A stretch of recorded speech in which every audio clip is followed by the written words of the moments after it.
আপনারা ইতিমধ্যেই লক্ষ্য করেছেন উত্তরা 12তে বাইতুন নূর জামে মসজিদে গতকাল জুমার নামাজে মুফতি নাজমুল হাসান কাসেমি নামের এক মুরব্বী হুজুর তিনি জামাতের একটা সিটি ছিঁড়ে ফেলেছে। কেন?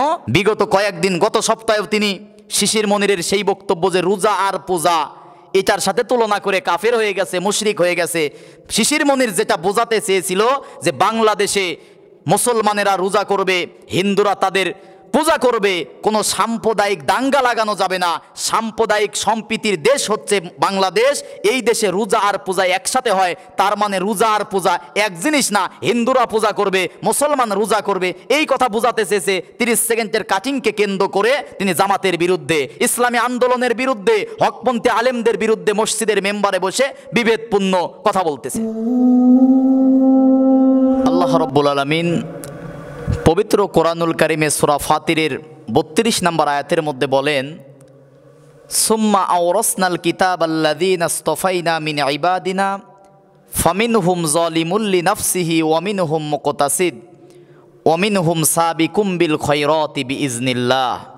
আল্লাহ রাব্বুল আলামিন বলেন যে সুম্মা আওরাসনাল কিতাব, এই যে কোরআন কিতাবের ওয়ারিশ আমি আল্লাহ রাব্বুল আলামিন যাকে তাকে করি না।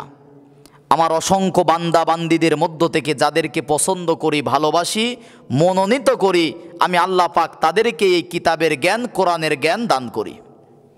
আল্লাহ রাসূল সাল্লাল্লাহু আলাইহি ওয়াসাল্লাম ইবনে মাজাহ শরীফের হাদিসের মধ্যে বলেন, মা ইউরিদিল্লাহু বিহি খায়রান ইউফাক্কিহু ফিদ্দিন। দিনের জন্য, ইসলামের জন্য, কোরআনের জন্য আল্লাহ রাব্বুল আলামিন যাদেরকে আল্লাহ নিজে পছন্দ করে, ভালোবাসে, শুধুমাত্র তাদেরকে আল্লাহ দ্বীনের জ্ঞান, কোরআনের জ্ঞান আল্লাহ দান করে। কিন্তু এই জ্ঞান দান করার পরে আলেমদের মধ্যে 3টা ভাগে ভাগ হয়ে যায়। সূরা ফাতিরের 32 নম্বর আয়াতের মধ্যে আল্লাহ পাক সেই কথা তুলে ধরে বলতেছেন, 1 নম্বর কোরআনের জ্ঞান পাওয়ার পরে কিছু মানুষ আছে, ফামিনহুম যালিমুল লিনাফসিহি, কোরআনের সত্য জ্ঞান পাবার পরেও নিজের জীবনের উপরে জুলুম করে জালেম হয়ে যায়। অসংখ্য আলেম আছে এখন, আর এখন সবচেয়ে বেশি এগুলো দেখা যাচ্ছে। আল্লাহ পাক বলতেছেন সূরা বাকারার 140 নম্বর আয়াতের শেষের অংশে আল্লাহ পাক বলতেছেন, ওমান আজলামু মিম্মান কাতামা শাহাদাতান ইনদাহু মিনাল্লাহ ওমাল্লাহু বিগাফিলিন আম্মা তা'মালুন। পৃথিবীতে এমন কিছু আলেম আছে, আমি আল্লাহর কাছে ওই আলেমগুলো সবচেয়ে বড় জালেম। ওমান আজলাম ইসমে তাবজিল, ওই আলেমগুলো সবচেয়ে বেশি আমি আল্লাহর কাছে জালেম। মিম্মান কাতামা শাহাদাতান ইনদাহু মিনাল্লাহ, যারা কোরআনের সত্য কথা জানার পরেও জাতির সামনে গোপন করে, ভয়ে বলে না।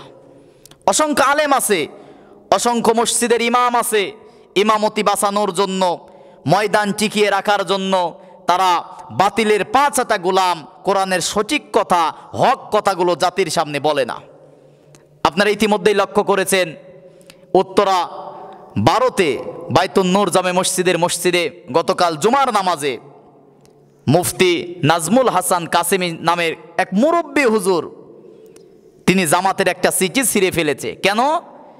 বিগত কয়েকদিন গত সপ্তাহেও তিনি শিশির মনিরের সেই বক্তব্য যে রোজা আর পূজা এটার সাথে তুলনা করে কাফের হয়ে গেছে, মুশরিক হয়ে গেছে। শিশির মনির যেটা বোঝাতে চেয়েছিল যে বাংলাদেশে মুসলমানেরা রোজা করবে, হিন্দুরা তাদের পূজা করবে, কোনো সাম্প্রদায়িক দাঙ্গা লাগানো যাবে না। সাম্প্রদায়িক সম্প্রীতির দেশ হচ্ছে বাংলাদেশ।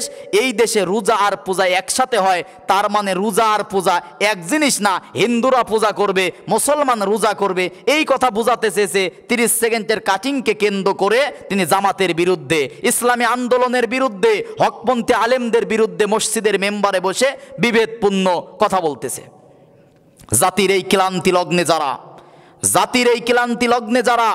জাতির এই দুর্দিনে যারা, যে সমস্ত আলেম নামধারী মুরব্বীরা যারা ইসলামী আন্দোলনের বিরুদ্ধে কথা বলে, আমি তো মনে করি এরাই জাতির শ্রেষ্ঠ উলামায়ে সু। শ্রেষ্ঠ বললাম এই কারণে, নিকৃষ্ট উলামায়ে সু তারা। আলেম নাম নিয়ে, বড় বড় দাড়ি নিয়ে কোনো কাজ নাই, শুধু ইসলামী আন্দোলনের বিরুদ্ধে। 54 বছরে কি করছে, কি করে নাই কি 54 বছরে? 54 বছরে বাংলাদেশ জামাত ইসলাম একবারও ক্ষমতায় যায় নাই। এর মধ্যেই ইসলামী ব্যাংক করছে, ইবনে সিনা করছে, শহীদ কামরুজ্জামান অসংখ্য যুবকের কর্মসংস্থান তৈরি করেছে, হাজার হাজার অবদান আছে। কই বন্যায় যখন মানুষ মারা যায় সিলেটের দিকে, আপনাদের তো খুঁজে পাওয়া গেল না। ইতিপূর্বে বাংলাদেশ জামাত ইসলামের পক্ষ থেকে বাংলাদেশের আমির, জামাত ইসলামের আমির ডক্টর শফিকুর রহমান অসংখ্য ত্রাণ দিয়েছে। শায়েখ আহমদুল্লাহ সেখানে গিয়েছে, হাজার হাজার আলেম সেখানে সাহায্য করেছে। কই কোনো পীর, কোনো মুরব্বী, কোনো হুজুরকে তো দেখলাম না। এই বুড়া আলেমগুলা ইসলামের বিরুদ্ধে শুধুমাত্র এখন কথা বলার যতটুকু কারণ দেখলাম, আমরা তো ক্ষুদ্র জ্ঞানে যতটুকু চিন্তা ভাবনা করে দেখলাম, এই দরবারি আলেমগুলা, এই বাতিলের পাঁচাটা গোলামগুলা ইসলামের বিরুদ্ধে বলার কারণ হচ্ছে এই দেশে যদি ইসলাম কায়েম হয়ে যায়, তাদের মাজারের নামে ভণ্ডামি, তাদের দরবার টিকবে না, ওয়াজের নামে 50, 60, 70 হাজার করে টাকা নিয়ে ময়দান ধরে রাখতে পারবে না। এই কারণে ইসলামী আন্দোলনের বিরুদ্ধে তারা ফতোয়াবাজি করতেছে। আজকে আগামী প্রজন্মকে আমরা কি জবাব দেব? জাতির এই ক্লান্তি লগ্নে আমাদের পরের প্রজন্ম বলবে বাংলাদেশ ইসলাম কায়েমের জন্য একটা সুযোগ এসেছিল, একটা সময় এসেছিল, কিন্তু মুরব্বী নামধারী কিছু দাড়ি পাকা মুরব্বী আলেমরা ইসলামের বিরুদ্ধে, তারা ইসলামী আন্দোলনের বিরুদ্ধে তারা এখন ফতোয়াবাজি করে ঐক্য নষ্ট করে ফেলতেছে। কি শিখবো আমরা আপনাদের কাছ থেকে? আমরা তো ছোট, আমরা আপনাদের কাছ থেকে শিখতে চাই। আপনারা ঐক্য নষ্ট করবেন না, এমন কিছু বলবেন না যেটার কারণে মুসলিমদের মধ্যে ঐক্য নষ্ট হয়। আর এই দরবারি আলেমগুলা শুধুমাত্র আজকে ইসলামী আন্দোলনের বিরুদ্ধে কথা বলার কারণেই এইটা, ওদের দরবার টিকবে না। ইসলাম যদি সংসদে যায়, ইসলাম কায়েম হয়ে গেলে মাজারের নামে ভণ্ডামি চলবে না, ওয়াজের মঞ্চে ধর্ম ব্যবসা চলবে না, ওয়াজের নামে ভণ্ডামি চলবে না, মাজার টিকবে না। এই সমস্ত ভণ্ডামি করতে পারবে না বিদায় হক দল জানার পরেও ইসলামী আন্দোলনের বিরুদ্ধে তারা ফতোয়াবাজি করতেছে। তবে মনে রাখবেন, বাংলাদেশ জামাত ইসলাম এদেশে নতুন ভেসে আসা কচুরি পানা নয়। বাংলাদেশ জামাত ইসলাম বাংলার জমিনে অসংখ্য লাশের ওপর, অসংখ্য শহীদের ওপর, আল্লামা দেলাওয়ার হোসেন সাইদি, আব্দুল কাদের মোল্লা, মৌলানা মতিউর রহমান নিজামী, কামরুজ্জামান, শহীদ আব্দুল মালেক, এদের জীবনের ওপরে, রক্তের ওপরে দাঁড়িয়ে আছে। অসংখ্য এই দেশের যুবকেরা জীবন দিয়েছে রাজপথে, বাতিলের কাছে মাথা নত করে নাই। মুখের ফু দিয়ে এদেরকে বঙ্গোপসাগরের ওপারে পাঠাতে পারবেন না, মুখের ফু দিয়ে নিভাতে পারবেন না, কারণ বাংলাদেশ জামাত ইসলাম টিকে আছে, হাজারো লাশের ওপরে দাঁড়িয়ে আছে।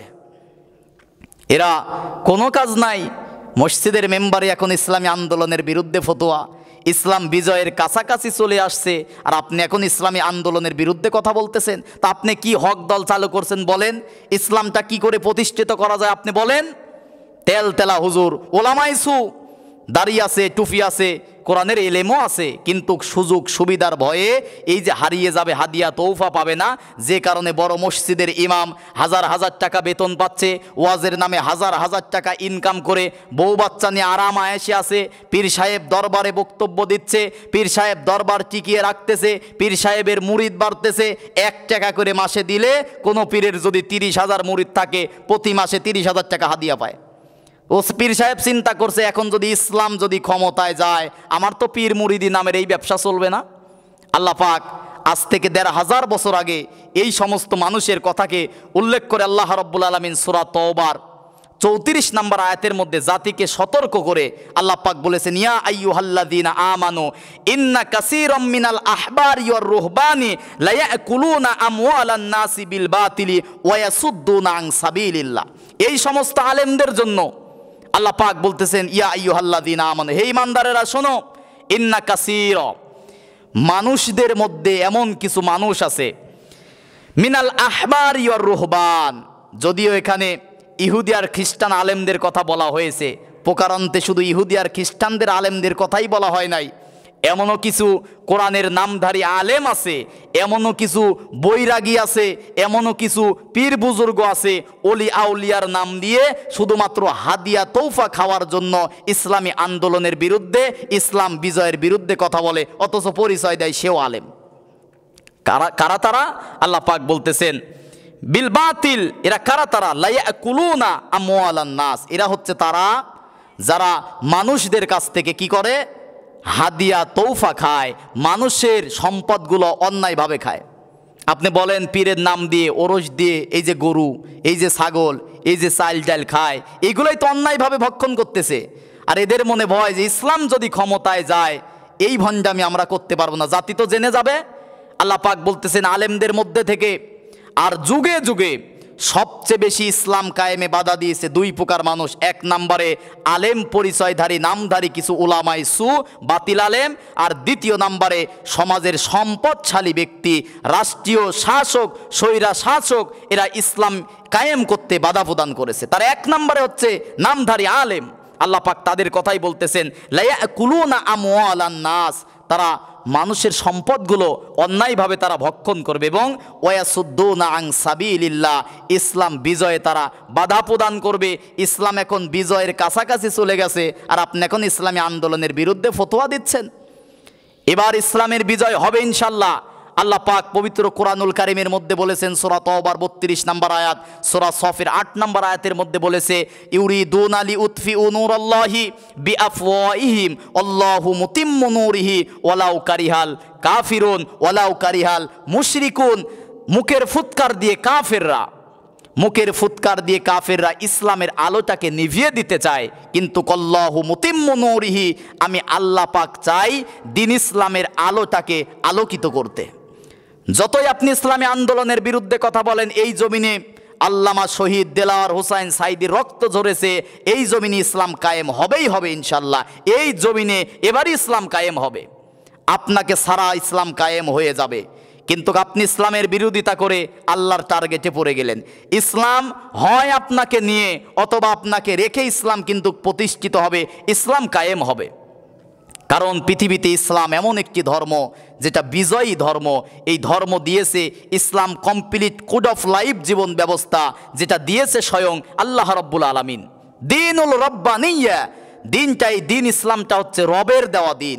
আল্লাহ পাক সূরা ইমরানের 19 নম্বর আয়াতের প্রথম অংশে বলতেছেন ইন্নাদ্দীন ইনদাল্লাহিল ইসলাম, নিশ্চয়ই আমি আল্লাহর দেওয়া জীবন বিধানের নাম হচ্ছে ইসলাম। আর পৃথিবীতে যারা ইসলাম মানবে না, ওমাইয়াবতাগি গায়রাল ইসলামি দীনান ফালাইয়ুকবালা মিন ওয়া হুয়া ফিল আখিরাতি মিনাল খাসিরিন।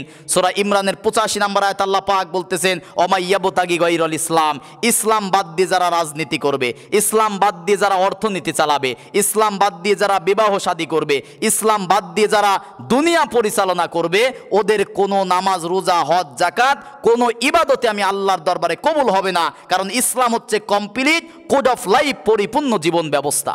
সূরা মাইদার 3 নম্বর আয়াতের মাঝের অংশে আল্লাহ পাক বলতেছেন আল ইয়াউমা আকমালতু লাকুম দীনাকুম ওয়া আতমামতু আলাইকুম নিআমাতি ওয়া রাদিতু লাকুমুল ইসলামা দীনা।